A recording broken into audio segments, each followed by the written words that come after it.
Napag-usapan natin ang patungkol sa pakikipag-compete nitong si Rain kay Moss, pero wala man lang alam itong si Moss dito. Pero bago natin simulan itong video na ito, ay i-roll muna natin ang intro. Hello everyone and welcome to my channel, ang inyong source ng Tagalog na Tansura Contents. Sa channel na ito ay pinag-uusapan natin ang mga nangyayari sa may Tansura universe. So without further ado, let's get into the video.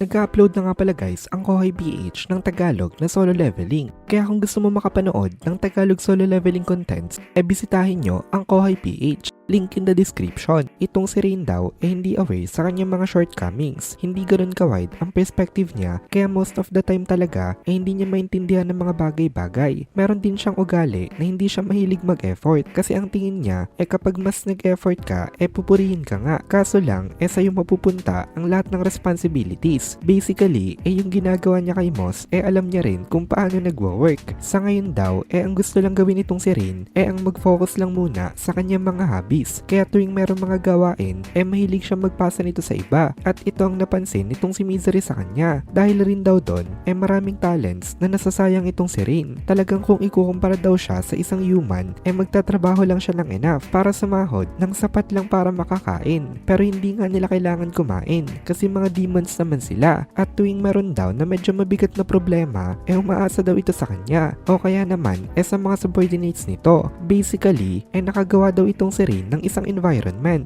kung saan hindi niya kailangan masyado magtrabaho. Naisip nitong si Misery na may kasalanan din daw siya kung bakit naging ganito nga itong attitude nitong si Rain kasi pinagbibigyan niya daw ito palagi kaya hindi daw nito kailangan na magbigay ng full effort. Masaya rin naman daw kasi itong si Misery kapag natutulungan niya itong si Rain kaya siguro daw magiging issue pa rin ito in the coming future. Anyway, gumagawa nga itong si Misery ngayon ng mga adjustment as needed sa kanilang barrier. Team effort sila dito kaya mas gumaan ang kanilang tinatrabaho. Napangiti naman dito itong si Testarossa nung nakita niya nga sila kasi nakita niya na maganda ang kanilang coordination. Kaya ngayon isa na lang daw ang problema. Kailangan niya daw na alamin kung sino ba talaga yung nagtatago dito. Tumingin itong si Testarossa in the sky kung saan merong fierce na battle nga na nangyayari. Medyo matagal na daw itong laban nitong sila Gay Crimson at Valsard pero walang napapagod sa may dalawang to dahil daw yon wala kasing seryoso sa kanilang dalawa. Lahat daw nang nandito sa may area na ito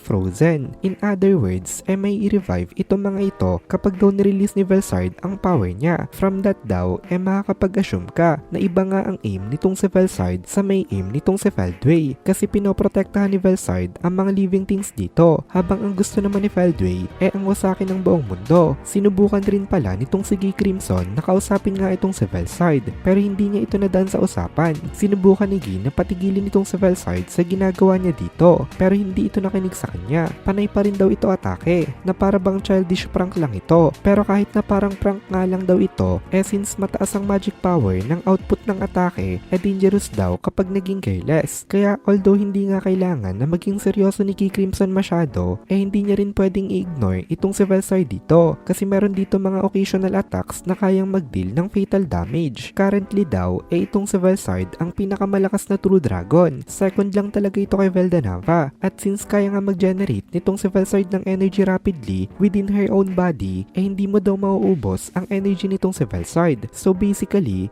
kung ganito lang ang pace nitong laban nila, hindi talaga ito matatapos na si Valsard ang talo dahil mauuna talaga itong si Gay Crimson na mapagod kumpara sa kanya. So paano nakakapag-maintain ng ganitong magic field ng infinitely itong si Valsard? Ito daw dahil sa kanyang eternal frozen world. Kasi sa closed world na ito nitong si Valsard nagsisirculate ang power niya at mas mabilis pa daw yung recovery rate ng energy niya compared dun sa may energy na nai-spend sa pagme-maintain nito kasi masyadong efficient itong si Valsard sa pagmamanage ng energy. Meron siyang perfect control of her magic. Maging sa Valgreen daw hindi kayang mag-maintain ng matagal ng ganitong klase ng field kasi kung itong si Valgreen daw ang gagawa nito at constantly siyang magme-maintain ng high-powered art repeatedly eventually ay mauubos ang energy reserve reserves nitong si Velgrind. Hindi niya kayang gayahin nitong si Velsard pagdating dito. Since kilala ni Gay Crimson itong si Velsard, away siya sa may fact na ito. At kahit daw maging sa mga dragon kinds o mga true dragons,